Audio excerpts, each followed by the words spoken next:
But there are far more urgent reasons why scientists say we should be listening to their warnings.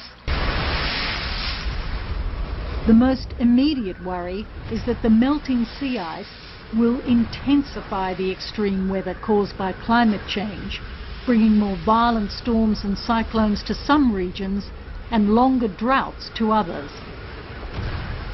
The expectation is that we'll see more extraordinary weather in general, but in particular more frequent droughts in some of the areas that are already prone to dryness. Dr. Scambos believes in the Arctic, the sea ice melt has reached a tipping point. What we're seeing right now in the last few years is that the Arctic loses so much of its ice every summer that solar energy heats the water underneath it. The older ice is pushed out of the Arctic Ocean, so there's a very thin cover of ice.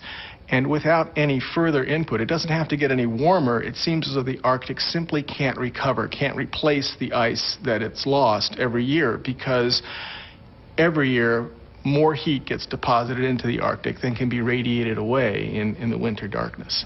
What really concerns us from the viewpoint of the climate science is the connectedness of the climate system. In other words, what happens up there in the Arctic, this seemingly faraway place, can have profound influences on other parts of the planet. We can think of the Arctic as the refrigerator of the Northern Hemisphere climate system. What we're doing by getting rid of that sea ice is radically changing the nature of that refrigerator. We're making it much less efficient, but everything is connected together. So what happens up there eventually influences what happens in other parts of the globe. And that is the weather. That is the weather, yes. And this is particularly important because of, for example, impacts on agriculture.